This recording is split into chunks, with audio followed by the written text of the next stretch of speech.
नमस्कार दोस्तों, मैं डॉक्टर अभिनव करे। आज हम बात करेंगे होम्योपैथी मेडिसिन एप्रोटेनम के बारे में।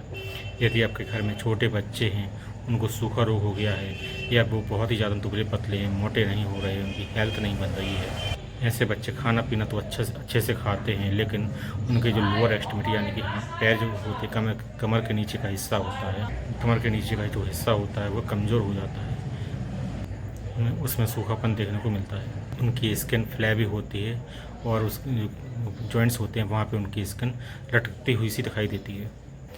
बच्चे खाना तो अच्छे से खाते हैं, उनको भूख पर्याप्त मात्रा में लगती है। कभी कभी तो ये ज़रूरत से ज़्यादा खाना खा लेते हैं, लेकिन फिर भी खाना उनके शरीर को नहीं लगता है और वह सूखे या कमज़ोर से महसूस होने लगते हैं, दुर्बल दिखाई देने लगते हैं। ज़्यादा खाना खा लेने की वजह से कभी कभी बच्चों को डायरिया की कंडीशन डेवलप हो जाती है और कभी कभी कॉन्स्टिपेशन होता है। अधिकतर देखा गया है कि इस मेडिसिन में जो डायरिया या कॉन्स्टिपेशन होता है वो एक दूसरे के अल्टरनेट चलता रहता है, यानी कि एक दिन डायरिया हो जाता है, अगले दिन उसको कॉन्स्टिपेशन हो जाता है, फिर अगले दिन डायरिया हो जाता है, फिर कॉन्स्टिपेशन होता है। ये कंडीशन चलती रहती है। खाना अच्छे से पचता नहीं है, कभी कभी तो इनके स्टूल से अपच वाले जो फूड पार्टिकल होते हैं वो बाहर आ जाते हैं। जो छोटे बच्चे हैं उनको एपिस्टैक्सिस हो जाता है, इनकी नाक से खून आने लगता है। छोटे बच्चे बहुत ही ज़्यादा दुर्बल दिखाई देते हैं, स्पेशली कमर के नीचे का हिस्सा बहुत ही कमज़ोर दिखाई देने लगता है। ऐसे बच्चे जिनको हाइड्रोसिल की प्रॉब्लम हो जाती है, उसमें भी ये मेडिसिन बहुत ही अच्छा काम करती है।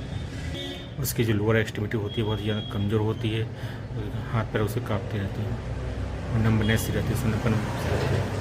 दुर्बलता जो होती है वो सिर्फ कमर के नीचे के हिस्से में देखी जाती है, जबकि कमर के ऊपर का हिस्सा जो होता है वो नॉर्मल होता है, उसमें कोई प्रॉब्लम देखने को नहीं मिलती है, जबकि कमर के नीचे का हिस्सा सूखाग्रस्त दिखाई देता है। दिन भर तो व्यक्ति स्वस्थ रहता है, चलता फिरता रहता है, लेकिन जैसे ही रात होती है, बिस्तर पे जाता है, उसकी कमर में तेज़ दर्द होने लगता है। जो छोटे बच्चे वो हमेशा बीमार बने रहते हैं, चिड़चिड़े होते हैं, उनको गुस्सा बहुत ज़्यादा आता है, ह्यूमन बिहेव करती है, कभी कभी तो बहुत ज़्यादा ईर्ष्या या झगड़ालू प्रवृत्ति के हो जाते हैं। उनका पेट फूला हुआ रहता है। जो छोटे बच्चे होते हैं वो बूढ़े के व्यक्ति जैसे दिखाई देने लगते हैं, स्किन होती है वो झुर्री आ जाती है स्किन में। ऐसे जिन बच्चों को मरासमस की कंडीशन डेवलप होती है, यानी सूखाग्रस्त होते हैं, उनका सिर बहुत ही कमज़ोर हो जाता है, वह अपने सिर को संभाल नहीं पाते हैं। उनके सिर को संभालने के लिए हाथ का सहारा लेना पड़ता है। सिर को आप स्थिर करके रखते हैं या हाथ हटा लेते हैं तो उनका सिर दूसरी तरफ झुक जाता है। पेट में तेज़ दर्द होता है, ऐसा लगता है कोई पेट को काट रहा हो, ऐसा दर्द महसूस होता है पेट में। साथ ही पेट में जलन भी महसूस होती है। पेट दर्द होता है जिसमें मरोड़ वाला पेट दर्द होता है पेशेंट को। कभी कभी तो पेट इतना ज़्यादा फूल जाता है कि बच्चा उल्टी तक कर देता है, उल्टी उसकी बहुत ही ज़्यादा बदबूदार होती है। दोस्तों, यह मेडिसिन गाउट यानी या रूमेटिज्म के लिए भी बहुत ही अच्छा काम करती है।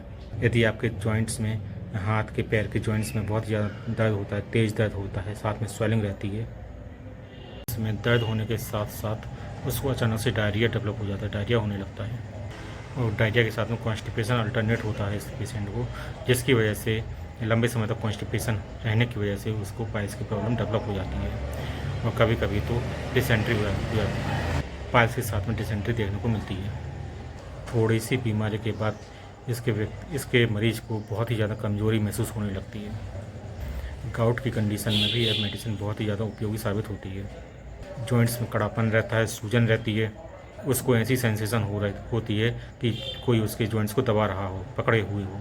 ज़्यादातर उसकी कलाई में या फिर एंकल जॉइंट्स में देखने को मिलता है, उसमें सूजन बहुत ज़्यादा या दर्द बहुत ज़्यादा होता है, एंकल में या नी जॉइंट में और रिस्ट जॉइंट में भी। जो न्यूबॉर्न बेबी होते हैं उनके नाभि से खून रिसता है, कभी कभी पस आने लगती है, उस केस में भी ये मेडिसिन बहुत ही अच्छा वर्क करती है। माथे की या सिर की जो नसें होती हैं वो दिखाई देने लगती हैं, डिस्टेंडेड यानी कि फैल जाती हैं। दोस्तों, यह मेडिसिन एक पौधे से बनाई जाती है जो कि साउथ यूरोप में पाया जाता है। उसकी मदर टिंचर से यह मेडिसिन बनाई जाती है।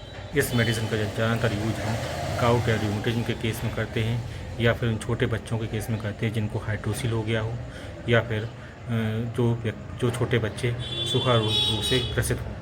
जिन व्यक्तियों को इंडाइजेशन हो गया हो, बच्चों को इंडाइजेशन हो, पेट फूला हुआ हो, खाना अच्छे से पच ना रहा हो, छोटे बच्चों की नाभि से खून रिस रहा हो या पसलियों से पानी आ रहा हो, सभी कंडीशनों में एब्रोटेनम मेडिसिन का बहुत ही अच्छा उपयोग देखा जाता है। दोस्तों, यह वीडियो सिर्फ एजुकेशन पर्पज़ से बनाया गया है। इस दवा का या किसी भी दवा का यूज करने से पहले अपने नज़दीकी होम्योपैथिक डॉक्टर से संपर्क करें। उनकी सलाह के अनुसार ही दवाई का सेवन करें। धन्यवाद। और अधिक जानकारी के लिए चैनल को लाइक करें, सब्सक्राइब करें, जिससे आपको और भी एजुकेशन से संबंधित या होम्योपैथी से संबंधित अच्छे वीडियो आपको मिलते रहें। धन्यवाद।